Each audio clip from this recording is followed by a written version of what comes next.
Hello and welcome to my channel. The subject of this video is a basic study of Lord Vishnu in the Vedas. Introduction. Quote, "Be to us Vishnu like a friend, the giver of happiness, the acceptor of oblations, abounding with food, the granter of protection and every way accessible. On which account your praise is to be repeated, recited by the wise, and your worship to be celebrated by the offerer of oblations." Unquote. In modern Hinduism, the largest devotional path is that which views Lord Vishnu as the Supreme Lord. This may be worship of him in his cosmic form, or in any of these several avatars which he has either manifested or taken birth upon the earth plane or elsewhere throughout history. There are also a number of Westerners who follow devotional paths focused on him.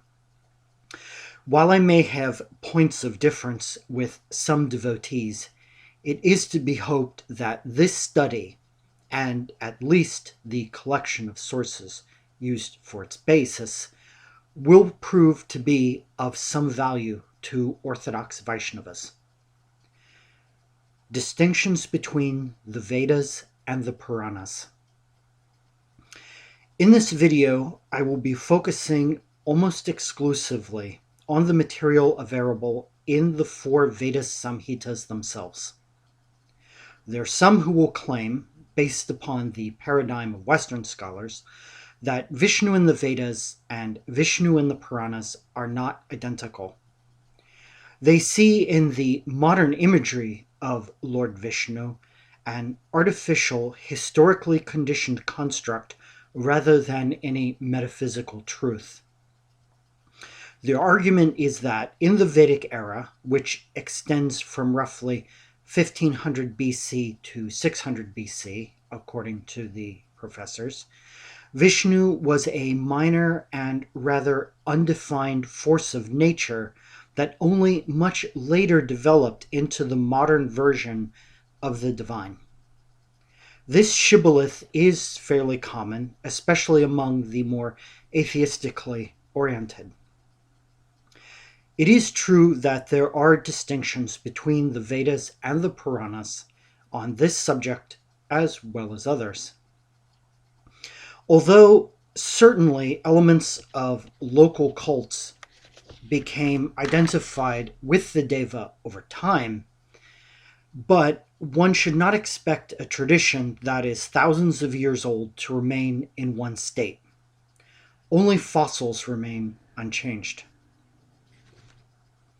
The literature of the Puranas contains a wide variety of legends and tales in which Lord Vishnu features. Some of these are highly metaphysical, and yet there are others in which he displays a trickster aspect. Many of these legends have their roots in the Vedas, although the trickster aspect is absent in the earlier works. Some tales are unique to the Puranas, while other attributions are found only in the Vedas. I am not one who assumes that all Sanskrit literature is necessarily one unified whole above the field of time. It is my opinion that core concepts and beliefs existed in the Vedas and that many were refined by sages over time. Nor do I assume that every noun declined in Sanskrit grammar is aspirated from a divine force. But that does not mean that I will simply discount the Puranas entirely, either. To return to the distinctions between Lord Vishnu in the Vedas and in the Puranas, these are not on any essential characteristics. Further, many events described in the Puranas occurred after the Vedic era or were not widely known at the time, such as Lord Vishnu's avatar as Raja Ram of the Solar Dynasty. Even in the Vedic era, however, Lord Vishnu was considered important, although he is not directly engaged with man in the hymns of the Rig Veda as much as other devas. This view is clearly documented. For example, quote, Agni is the lowest of the devas, Vishnu is the highest. Between them are all other devas, unquote. This is from the very first line of the Aitareya Brahmana, a text from roughly 900 BC, and thus well within the Vedic era, which is considered to have ended at 600 BC. It is within just a few generations of the close of the Atharva Veda and demonstrates that Lord Vishnu was highly regarded in the Vedic era. This despite the prestige of the wielder of the thunderbolt, Lord Indra. Before proceeding, I would like to point out, as always, that my research is my own and reflects my view as it stands. I do not regard this as written in stone, and I do not claim for myself any expert status. I will post as many of my sources as I am able in the section below, noted Show More, and I welcome both comment and critique.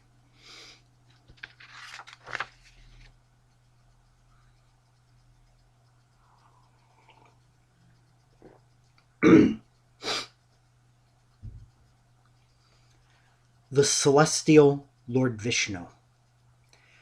The appearance of the Deva. In the Vedas, the many-hymned Lord Vishnu is an Aditya, and thus at the apex of the celestial hierarchy which manages the multiverse. Specifically, the sages say that he is the younger brother of Lord Indra, or at least those sages who worship the dancer in battle as the Supreme Lord claimed. It should be noted that there is disagreement even within the Rig Veda as to the number of the Adityas. In the second mandala, there are 5 Adityas listed, and in the 9th, we are told that there are 7. But in the 10th, this is increased to 8. In the Puranas, there are 12. Lord Vishnu lacks natural symbols of the sacred, as, for example, are found between Lord Turann with domestic animals, Lord Indra with the sky, or the goddess Saraswati with the river of the same name. He is one of, if not the, most esoteric devas. This is not due to scant information, but rather to the abstract nature of the data. Outside of the general description he would share with all Adityas, that being that he is opulent and self-luminous, there are no details of an anthropic form given of him in the Vedas. How he appeared to the Brahmins when manifested, as the Samaveda tells us, upon the ox hide visible, and on the kusa grass about the altar when the devas descended into the hall of sacrifice, is not recorded. In one mantra, he is said to be resplendent, and in another to have spirited horses, but this is in connection with Lord Indra and not him alone. However, tantalizingly, there are a handful of mantras which indicate that he did have a variety of forms, many of them possibly anthropic. Reading the Vedas, the first reference to a specific description regarding Lord Vishnu is a wrathful form that is found in the first cycle of the Rig Veda. Quote, Vishnu is therefore glorified, that by his prowess he is like a fearful, ravenous, and mountain-hunting wild beast. Unquote.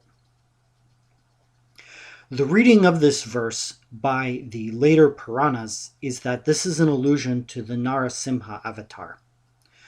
One argument in support of this claim is that there is a mention in the Atharva Veda to the lord of the Asuras being Virochana, the son of Prahlada. In the Vedas themselves, the concept of an avatar of a deva as defined in later literature is absent. Some might argue that this is demonstrated that this is only a later mythological motif where divinity was projected onto kings who were only local fables and devoid of any reality. However, one explanation is found in the point of history when the Vedas were composed. The human avatars, as noted earlier, had not happened yet, or they were not widely known at that time. Some events, such as those surrounding Prahlada, occurred in the Asura realm and not here. In another reference, the sages mentions in passing a hint to various forms of Lord Vishnu associated with battle, one of the names of which was Sipivista. Quote, "What is to be proclaimed, Vishnu, of you when you save? I am Sipivista? Conceal not from us your real form, although you have engaged in different forms in battle." Unquote. The name Sipivista is uncertain, but Sayana claims that this means invested with light, and thus possibly is a solar illusion. In the reference to warfare, Lord Vishnu is generally described as active with Lord Indra. In the hymns of the Samaveda, he is expressly called the ally of Bhagavan. An example of their joint ventures is found in the destruction of 99 cities. Quote, "Indra and Vishnu, you have demolished the 99 strong cities of Shambhara. You have slain at once, without resistance, the 100,000 heroes of the Asura Varachin." Unquote. Beyond Lord Indra, he is also said to be one who aids in battle with other devas, and in the later Vedas he is called a hero. The nature of this aid, whether logistical, technical, or in personal combat, is not recorded. In the Puranic literature, the consort of Lord Vishnu is, of course, goddess Lakshmi. While the goddess is mentioned in the Rig Veda as a goddess of nutrition, she is not connected there by any mantra with Lord Vishnu. It is only in the later Atharva Veda that a consort is named for him. She is Sinvali, who is identified as the goddess of the new moon.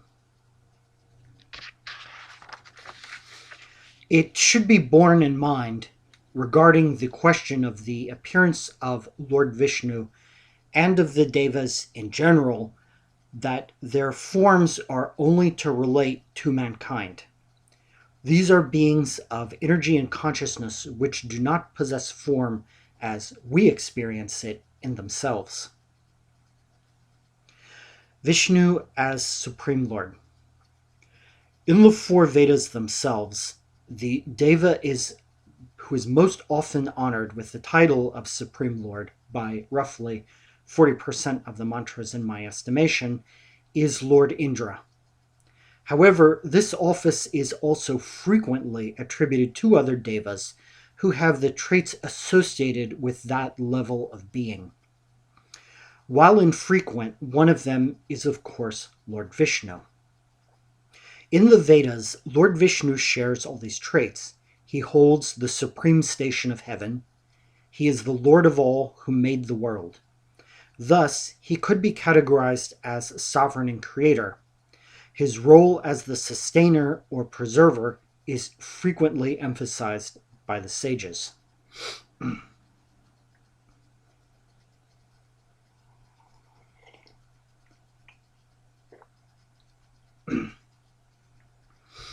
Lesser activities of Lord Vishnu in the personal sphere. Lord Vishnu is described by the sages as being liberal, and as an Aditya is benevolent and generous. Generically speaking, the sages refer to him with the epithet of shower of benefits. In the more personal areas where his blessings were sought, he was invoked in the Rig Veda to grant happiness, wealth, as well as a home with children. Naturally, as with all the Vedic devas, cattle is high on that list as well. Given the conflicts with the Dasyus, he was also called upon for protection, although rarely. Some of these requests are made to him in list with other devas. Interestingly, he is never asked for rain, although identified with the zenith of the sky in the Atharva Veda. This mitigates against the claim of some Western scholars that he was reducible to a sky god. For if that were the case, then he certainly would have petitioned for rain in the semi-arid region of the land of the seven rivers. This is a most common request to devas and rudras, especially in the Rig Veda.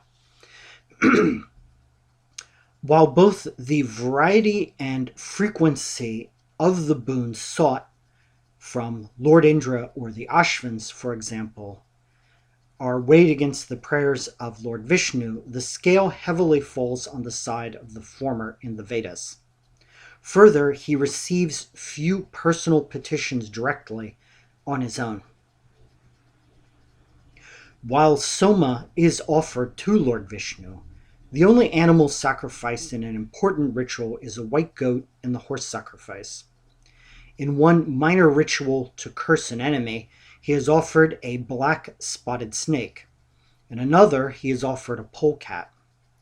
In the Purusha Medya, a dwarf is associated with him.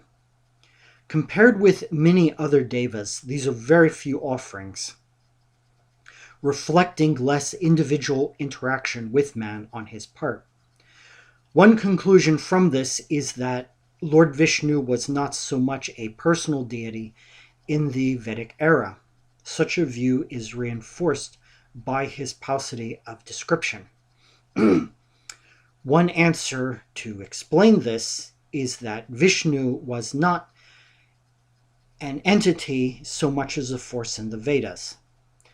This is a reasonable view in itself, but it is not consistent with all of the mantras in which he is featured in the Vedas. A more consistent answer may be that the primary activities of Lord Vishnu in the Vedic hymns are those of a cosmic level, and he often acts through the agency of other devas.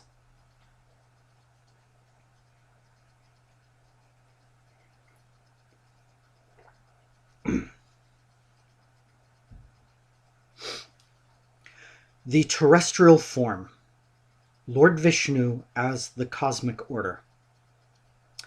Dwelling, the metaphysical omphalos at the center of the universe. In the Vedas, the cosmic order called Rita is a divine entity. This entity is clearly identified with Lord Vishnu. It has already been mentioned that the dwelling of Lord Vishnu is the zenith, or the middle point of the sky. This is the upper station he is said to have established. In his terrestrial form as the cosmic order, this refers to the central point from which creation arose. This is the metaphysical omphalos at the center of the universe. As we shall see, the activity of the cosmic order moves around this point. It is to this place that the sages pray to go after death and ever contemplate the supreme station of Vishnu. The statement is pregnant with meaning since this supreme station has several uses in the Vedas. Pardon me, please. Celestially, it would seem to refer to the place from which Lord Vishnu strode, accompanied by his Maruts, when he made his mighty stride. Quote, "The wide-stepping troops of Maruts have issued from a spacious common dwelling place where Avaya Marut, a name for Vishnu, awaits them, and conferring happiness they sally forth." Unquote. This is here portrayed as a distinct location which is to be found at the highest point, although this can certainly contain esoteric shades of meaning. The sages give one point of information about this location. Additionally, one aspect of the activity of his stride was to create a place in the zenith for his devotees.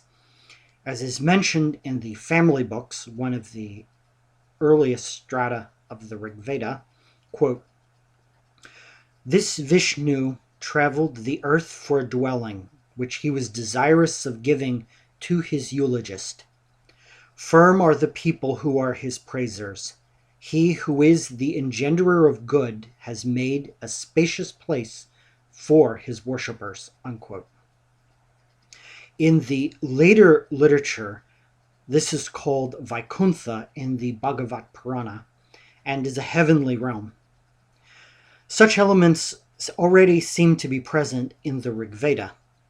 Although, to be honest, if the heaven of the Vedas and the zenith of Lord Vishnu are absolutely identical or related sacred spaces is the point, although a minor one, that one could certainly debate. Certainly, it is reasonable to conclude that they are, for those who do. Universality of the central point in human legends. This central point which connects heaven and earth, or from which a creation arose, is a universal human phenomenon. In the Puranas and Buddhism, Mount Meru often assumes this role. The classical Greeks regarded the Omphalos stone in Delphi, which is remarkably similar to a lingam, as the center of the universe.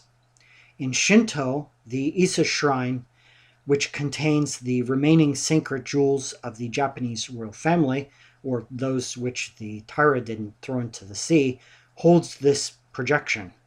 In the Abrahamic religions, this is the Temple Mount, while American Indian tribes will often identify local mountains with this mythic location. This reflects an inherent human need to have both a center to which metaphysically to relate and to define one's geographic or cultural sphere in relationship to this primeval point of order and ultimately of authority. The world axis. A core element of the universal legends of the central point of creation is the world axis. In the Vedas, this too is identified with Lord Vishnu. It is from this central point that the cosmic order unfolds into creation in a circular motion. Two key verses define this structure and activity. Quote, "He, Vishnu, creates by his gyrations 94 periodic revolutions, like a circular wheel, vast of body and evolving in many forms. Through the praises addressed to him, ever young, though not infantine, he comes at our invocation." End quote. In the second verse, this is identified with the form of the sun as the eye of the sun, which is on high. Quote, "The fellies are 12, the wheel is 1, 3 are the axles, but who knows it? Within it are collected 360 spokes, which are, as it were, movable and immovable." Unquote. Another wheel is mentioned, which is said to have 5 spokes, and that all beings abide in the 5-spoked wheel. It would then appear that there are 3 wheels, or perhaps we could take the liberty of identifying them with spheres, the largest of which appears to be that which has the 99 gyrations, followed by the 12-spoked wheel, and finally the 5-spoked wheel. Whether these are conceived of as concentric, set in a vertical layer, or as nested spheres is a point over which one might debate based on the information given in the Samhita itself. Perhaps they are all simply part of one wheel. Some might argue that there are actually only two. Because this is a basic study, this discussion is beyond the current presentation. The movement of the wheels, whether in harmony or in countervailing motion, is around the central point. In two of the hymns, this is identified with the form of the sun, and in one with Lord Vishnu directly. Because this refers to the same phenomenon, this identifies Lord Vishnu with a form of the sun. It should be understood sun here is a metaphor and not a literal description. The reason for this is that the orb of the sun, Lord Surya, moves around the ecliptic across the sky. Thus he is not stable and is not the omphalos about which these three wheels rotate. They move on an unmoved and eternal compact navel that is never worn away. This is not the physical sun. Such a distinction is clearly visible in one of the hymns addressed to the golden-handed Savita. Quote, "Three are the spheres, two are in the proximity of Savita. One leads men to the dwelling of Yama. The immortal luminaries depend upon Savita as a car upon the pin of an axle. Let him who knows the greatness of Savita declare it." Unquote. Here, in place of the three wheels, are three spheres which move upon a central axle instead of a central point, identified with a form of the sun as Savita. However, this is obscured by another verse later in the hymn, though it makes clear Savita is not the physical sun. Unquote. The golden-handed, all-beholding Savita travels between the two regions of heaven and earth, dispels disease, approaches the sun, and overspreads the sky with gloom and alternating radiance. Unquote. If Savita is not equated with the unmoving central point, the navel, then how could it travel? One possible answer is that this is the axis of the point as it unfolds into the world, and from this that the movement arises. These spheres are part of the structure, and thus, while the middle of it is set, they move. This may account for the metaphor of traveling.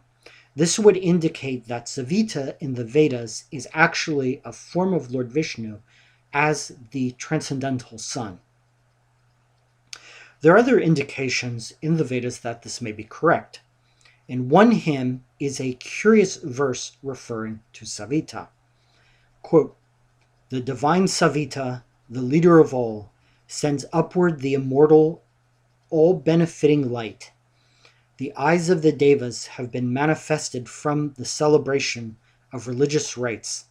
The dawn has made all creation visible." Unquote.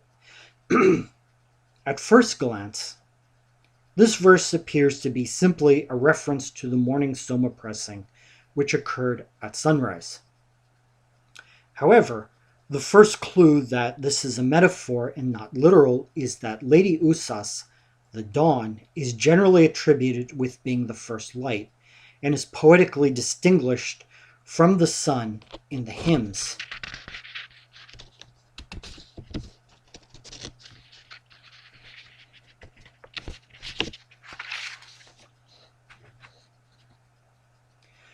Alone, this is unconvincing, but in the next verse, the hymn identifies the nature of this light and that it is not physical. The first phrase reads, "The paths that lead to the Devas are beheld by me, innocuous and glorified with light," which is the upward streaming light of Savita. The dawn metaphor is then repeated. The banner of Usas is displayed in the east as she comes west. My suggestion is that the upward paths generated by Savita, which we have seen is not absolutely identified with the orb of the sun, is an allusion to the world axis. The conjunction of the image of the world axis with Savita is another indication that this is a form of Lord Vishnu. There is also reason to suspect Savita is associated with the central point as well. For example, in the following verse, quote, "Blazing with his fiery tongue in the four quarters of the horizon, he proceeds to sacrifice, wearing beautiful luster, the dispeller of darkness, extirpating foes. We know him not as endowed with manhood, whereby the adorable Savita bestows desirable wealth." Unquote. In this verse, the luster of Savita is radiated onto all four quarters of the horizon, apparently equally. Because Savita is not all-encompassing, like the terrestrial Varuna, for example, does this imply that he is shining from a central point, from the zenith or Vishnu's station? There are further links between Savita and Vishnu. When the Brahmins erect the Vanaspati in the hall of sacrifice, in one of the dedication mantras, it is anointed by Savita. In the Samaveda, there is a hymn in which Lord Vishnu is the subject and is praised by portraying him as possessing golden splendor and to be as Surya, the sun, with his allies, metaphorically paralleling the relationship between Lord Vishnu and his own troop of Maruts. It continues, quote, "He whose splendor is sublime, whose light shines brilliant in creation, who is wise and golden-handed, in his beauty made the sky." Unquote. In this verse, an epitaph that is used for Savita through all the Vedas is here applied to Lord Vishnu, being golden-handed. No other deva is given this epitaph. That being said, I am not yet absolutely satisfied that this is certain and is consistent with all the mantras where Savita appears in the Vedas. More study is required. Also, it is not uncommon in the Vedas for a variety of devas to be identified with the sun or solar attributes. It is said of Lord Indra, Prajapati, Lord Agni, and Lord Varuna.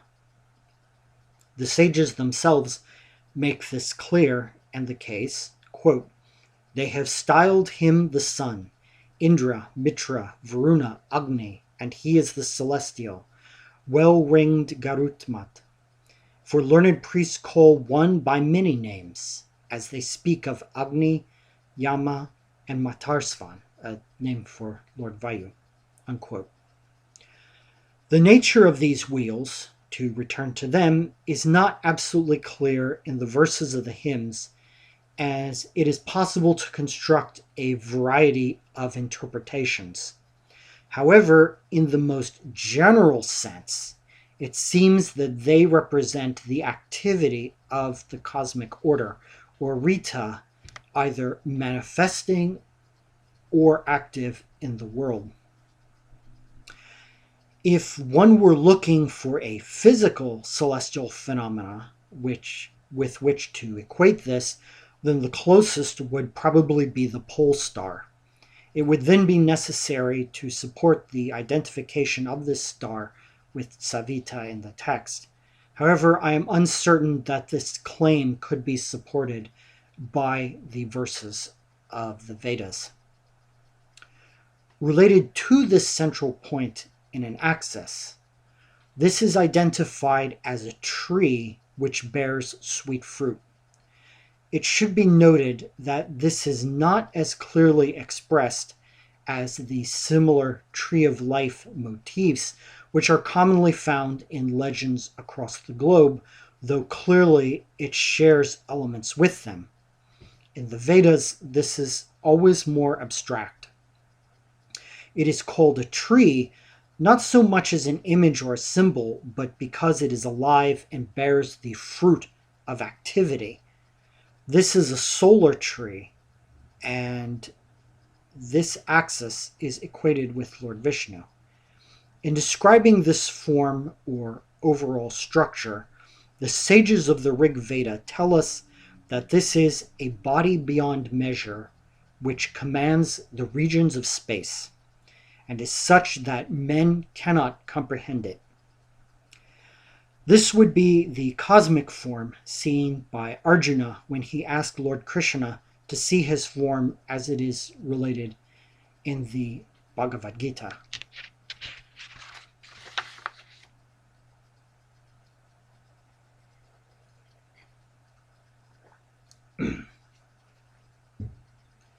The three steps. The three steps of Lord Vishnu in the Vedas are distinct from the later Puranic legend.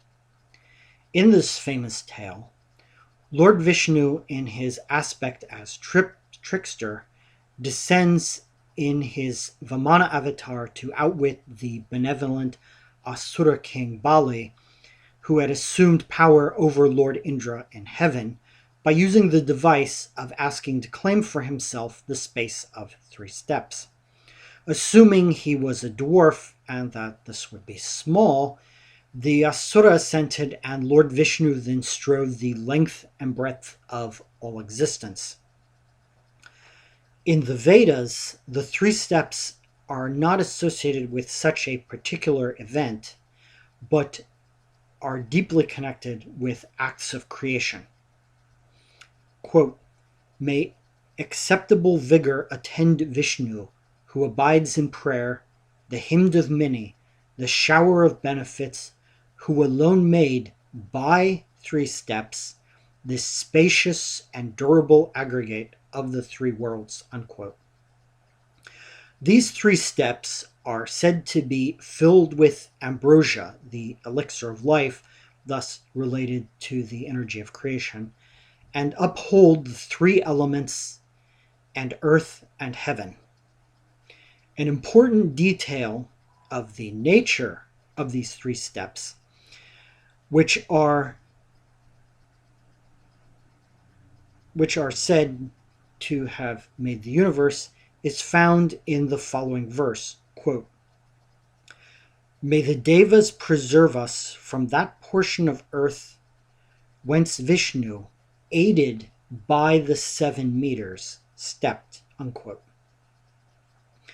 That Lord Vishnu's mighty strides were aided by the 7 Vedic poetic meters is of note.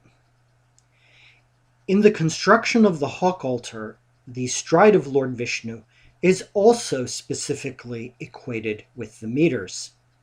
Lord Krishna himself states this in chapter 10 of the Bhagavad Gita. On the surface, it may seem unusual to link the act of creation with poetic meters. The link is found in the nature of the meters. They are rhythmic forms of speech, which as a broad force in creation is called Vak in Sanskrit. Vak is a subcutaneous, to borrow a medical metaphor, field of undifferentiated sound existing as a field of energy as the base for the various realms of the multiverse in its broadest sense. It is from this that creation arose through the activity of the cosmic order. The meters are used to represent the modes of activity, this force used in the evolutionary process of manifestation. Or we could say that they are related to the force of creation, as the association of the meters with activity is widespread in the Vedas. For example, in a hymn in the Yajurveda, the meters are said to give Indra power. How the seers poetically represent the activity of these meters, which aided the 3 steps of Vishnu, can be seen in the following verse. Quote, "With the Jagta meter he fixed the rain in heaven," etc. Unquote. That these are not necessarily literal representations of the poetic meters but their esoteric roots can be seen in the following verse. Quote, "Four are the definite grades of speech or vak. Those Brahmins who are wise know them. Three, deposited in secret, indicate no meaning. Men speak the fourth grade of speech." Unquote. In the later refinement of these concepts in tantric thought, the forms of human language are only the outward end product of vak acting through emanated layers of sound which have their origin in the consciousness which is the metaphysical ground of all existence. The material world is akin to the modern myth of Flatland, a unidimensional world that was unaware of the other two dimensions. It should be mentioned regarding vak or speech that it is said that speech dwells in the highest heaven, which is the zone of Lord Vishnu. This version of the three steps as tied to creation is not the only one found in the Vedas. At times, the steps are described as stretching over already existing planes of earth. Quote, "Vishnu strode over the back and ridges of earth," end quote. Perhaps the presentation of the legend in the Sama and Atharva Vedas reflects a shift towards the later Puranic version. The full cosmological significance of what may be the older rendition of the three steps can be seen in its parallel with another hymn singing of creation, the famous Purusha hymn. Quote, "Such is his greatness, and Purusha is greater even than this. All beings are 1/4 of him. His 3/4, being immortal, abide in heaven." Thus we see again that 3/4 are hidden, as the same with vak.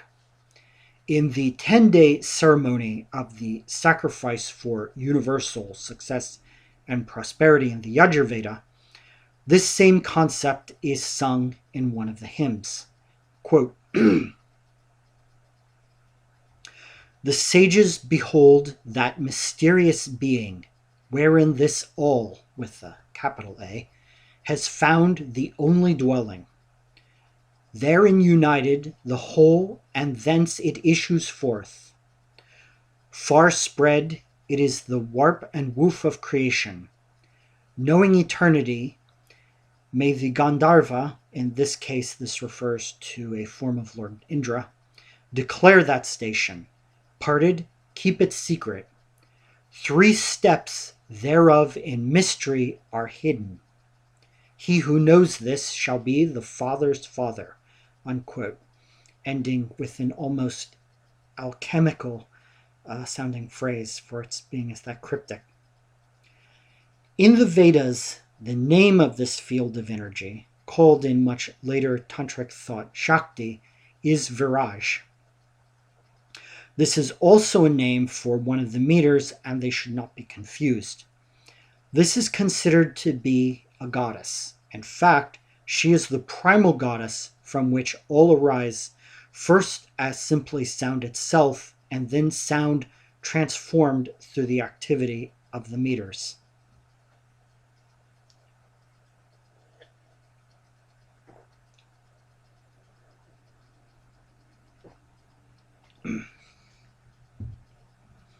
Vak as goddess and the sacred cow. The seers of the Rig Veda hailed the goddess Vak with the title, the queen, the gladdener of the Devas. In the later Atharva Veda, the poet gives her a voice to speak of her august role in creation. Quote, "I travel with the Rudras and the Vasus. With the Adityas and all Devas I wander. I hold aloft both Varuna and Mitra. I hold aloft Indra and both Ashvins. I am the queen, the gatherer up of treasure, most thoughtful, first of those who merit worship. Through me alone all eat the food that feeds them. Each man sees, breathes, hears, and words are outspoken. They know it not, but they dwell besides me. Unquote. Vak, or Viraj, at this level of existence, while a conscious being in Vedic thought, is highly occult or abstract. One of the primary forms, or symbolic representations, depending on one's point of view, she assumes through the Vedas is that of the cow. In this case, the cosmic cow. This form is found in the Rig Veda as Vak, the all-gladdening cow. In the Yajurveda, the cosmic cow is portrayed explicitly as an expression of the meters as well. The sages of the Atharva Veda represent this identity by saying, quote, "They call the cow immortal life, pay homage to the cow as death. She hath become this universe. Fathers, seers, hath become devas, man, and asuras. Both devas and mortal men depend for life and being on the cow. She hath become this universe. All the sun surveys, she is." Unquote. With one more line from the previous hymn, this rather long and extraneous thread can be sewn back into the tapestry of the main subject. Quote, "The cow is heaven, the cow is earth, the cow is Vishnu, Lord of life." Unquote. In her cow form, she is milked to generate vigor or energy, which the devas are very interested to possess, as the sages tell us they depend for life upon that vigor. The one who milks the cosmic cow in this hymn is, interestingly, Savita. This further suggests Savita is a form of Lord Vishnu. And of course, Lord Vishnu is explicitly identified as the cow as well. This same identity is found in the Rig Veda, where it is said, "The divine cow utters speech and gives speech to men," thus establishing a further and essential link between the goddess and her form, the goddess Vak, I should say specifically, and her form as the cosmic cow. This is why Lord Krishna bears the epithet, as in the famous song Hey Govinda, Hey Gopala. He is the herdsman of the universe, which is the sacred cow, because he is the cosmic order which preserves it.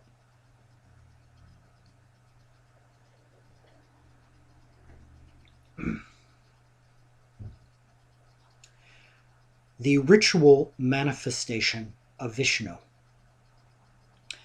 After having examined the fundamental structure associated with the terrestrial Vishnu, it will be found that this is echoed in the presentation of the force of the cosmic order as manifested in the Vedic rituals.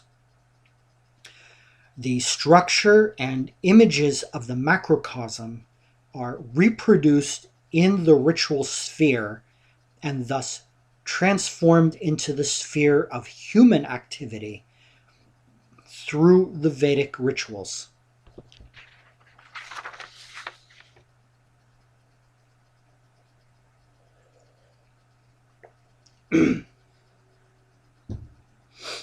Quote, "The sacrifice which is extended on every side by threads of created things, spread out by the worship of the Devas for 101 years. These are progenitors who have preceded us weave it, weaving forward, weaving backwards. They worship Prajapati when the world is woven." Unquote. In the view of the Vedas, the ritual sacrifice is woven through creation. The nature of this activity is such that it not only yields blessings of both kinds of affluence, spiritual and temporal, but it also sustains the creation. Quote, "From the force of these sacrifices the sun rises. It sustains the burden of the world as earth supports many beings." Unquote. Framed in such language, this seems a rather superstitious claim. One is put in mind of the Aztec rationale that it's necessary for the sun to receive human hearts to rise. But this is a metaphor, and this is clear because the Vedic seers were aware of a time before their rites were practiced, and the sun rose just fine.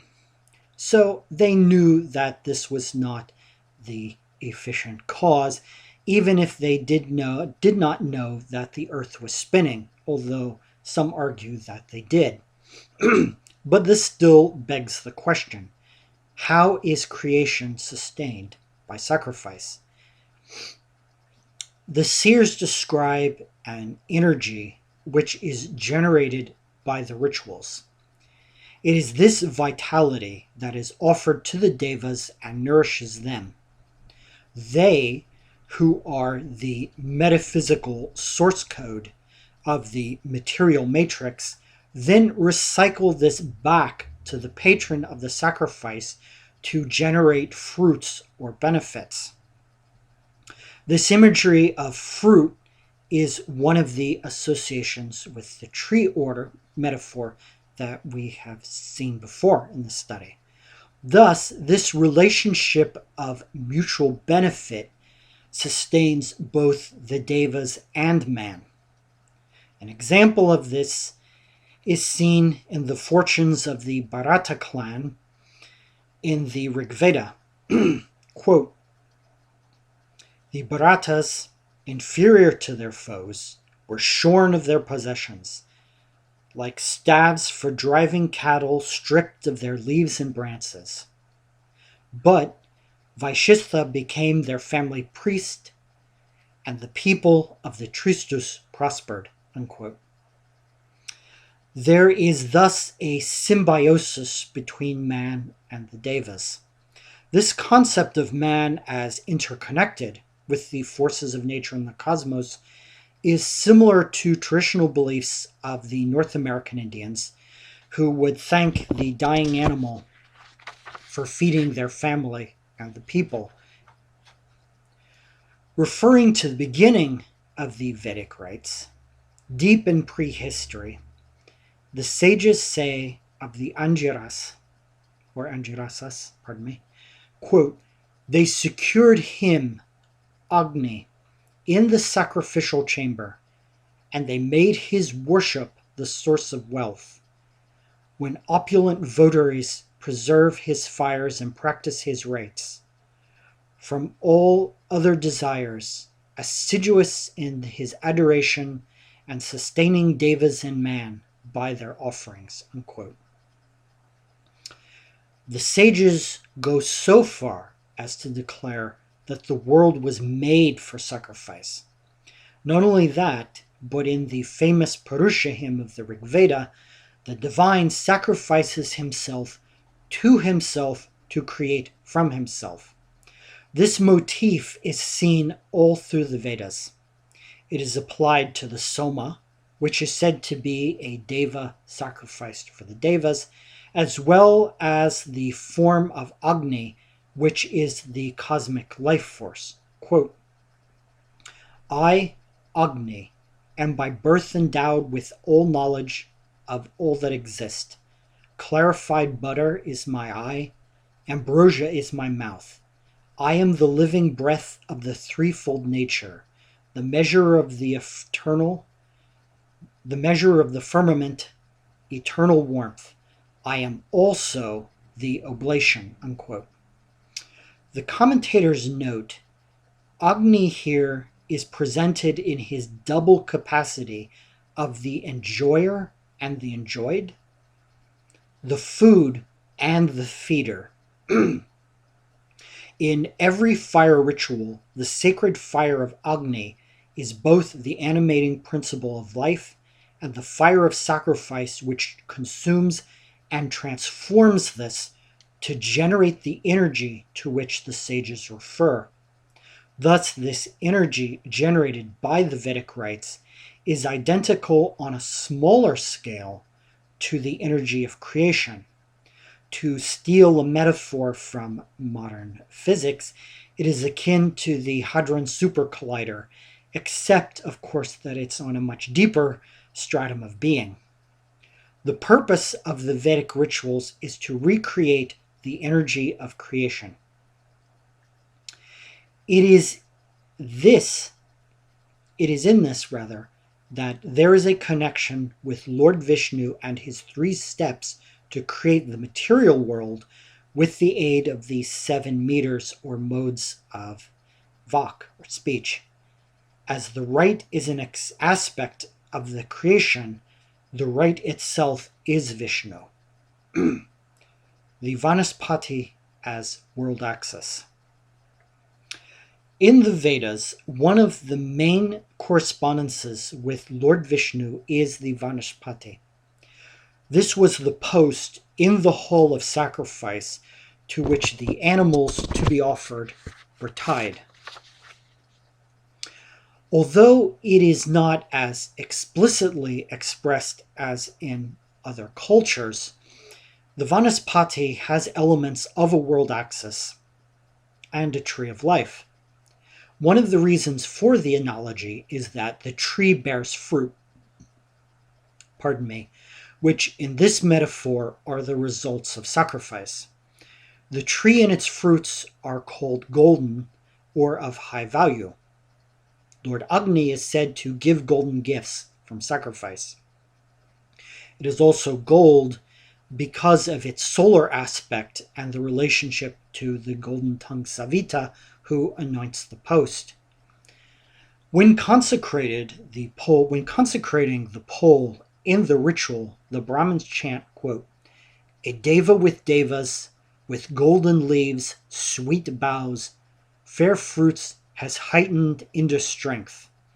The sky with its firmament has touched the established earth," unquote. By touching the sky and establishing the earth, the Vanaspati is imbued with cosmic dimensions. The tree and its fruit are also divine. This is because the Vanaspati is called a secret form of the Devas. Being a metaphorical, divine, living tree within the hall of sacrifice, which is a manifestation of the cosmos in the sacred space, it is also a world axis. It is explicitly called, in fact, a tree with 100 branches. This is further seen as it is conjoined with the main fire altar, the radiant navel of the world, making up the core of the ritual activity. Although here the post is called by the sages the lap of Mother Earth and Aditya's lap, in the later Vedas reflecting the deeper relationship between the Vanaspati and the main fire altar. Along with the sacred fire of Agni, the Vanaspati also conveys offerings to the Devas, which further reinforces this close connection between them. Quote, "Present, divine Vanaspati, our offerings to the Devas, and may true knowledge be the reward of the giver," unquote. As it is at the center of activity, the Vanaspati is called in several places Vishnu's work, and it is planted for him. That work is sacrifice, which is the transformation so that the Devas may be nourished by sacrifice and enter into a mutually beneficial relationship with man. This energetic cycle may produce for the patron of the sacrifice cows, sons, or perhaps a divine birth in immortality. The nature of this sacrificial work is found further in the following mantra. For you, Indra, whom all the Maruts alike pleased, exult, may Pushan and Vishnu dress for you 100 buffaloes, as to him may the 3 streams flow with inebriating, foe-destroying soma. In this verse, Pushan and Vishnu are not the actual devas engaging in animal sacrifice to worship Lord Indra. Pushan specifically represents domestic animals which were sacrificed, and Vishnu here is the Vanaspati and the ritual itself. This would be an optimum place to mention that I understand that there are those who are highly opposed to the idea that there were actual blood sacrifices of animals in the Vedic era. Although some will say that there were, but they were reanimated by mantras. I respect that opinion, but it is not my view because it is not supported by the research that I have found on this subject.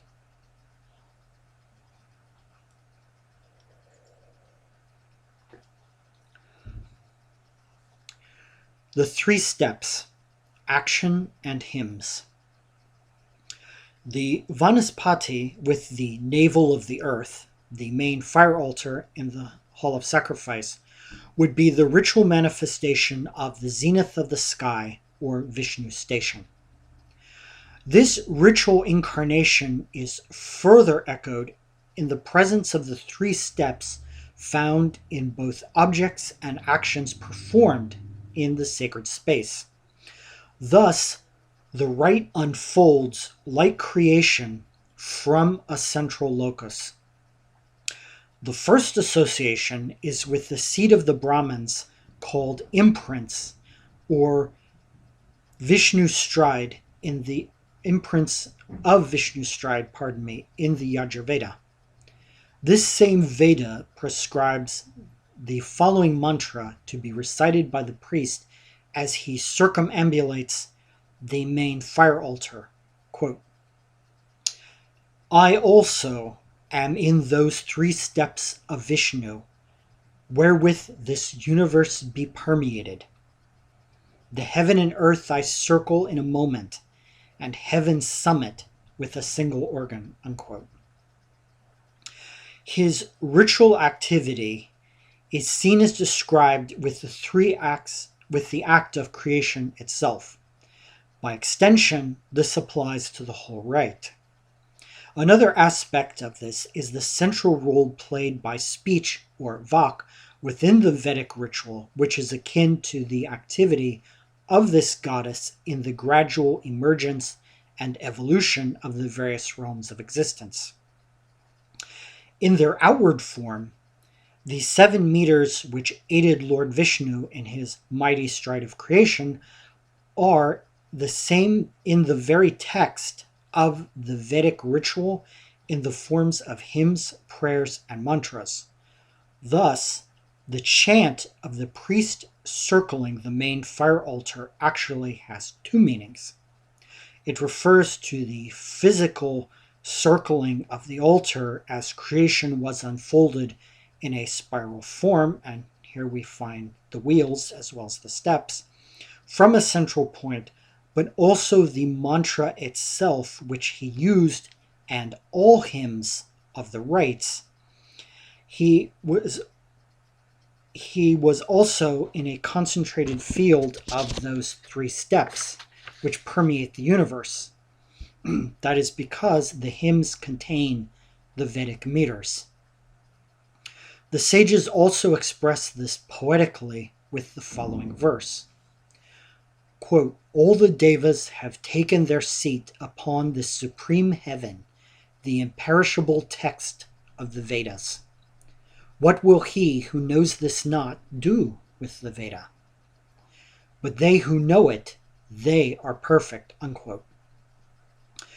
The supreme station of Vishnu is the Vedas, meaning the hymns the priests sing in the ritual. As the Brahmins take their seats and chant in the footprints of Vishnu's stride, so do the Devas in the hymns. In this way, the central point of Vishnu's station becomes far broader than just the main fire altar and the Vanaspati. As the sages teach, the sacrifice is the navel of the world. This Brahma is the supreme heart of holy speech, unquote. As a final thought before the conclusion, it should come as no surprise that Lord Vishnu, with his role as the order of the natural world, is also very focused on order within the human sphere of activity, which is called Dharma in Hinduism. The preservation and shepherding of the order is the primary motivation for his descent into avatars. This motivation is clearly visible in his role in the Vedas.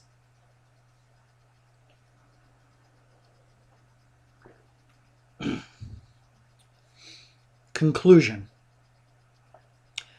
While it is not perhaps as scholarly to claim and more homiletical to observe, the sages say the wise ever contemplate the supreme station of Vishnu, and they also say that the mind of the wise is seated in the heart. This might appear to divide the focus of the seeker between the pursuit of an external state and an internal experience. Perhaps they are two paths, but there may also be a deeper unity between them beyond the duality of illusion.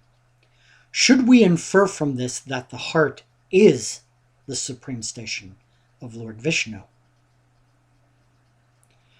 When awareness is seated in the heart, the ancient seers tell us that one discovers a sun which bears the sacred word or vak within him. Isn't this the transcendental or true sun, Savita, shining with the primordial vitality of the goddess vak or speech that we have already seen? Not only is that mysterious sun located within man, but so is the world axis of the Vanaspati itself, as the sages teach, speaking of the yogic Agni, or the prana within man. You, quote, you, Vaisvanara, are the navel of man, and support them like a deep-planted column.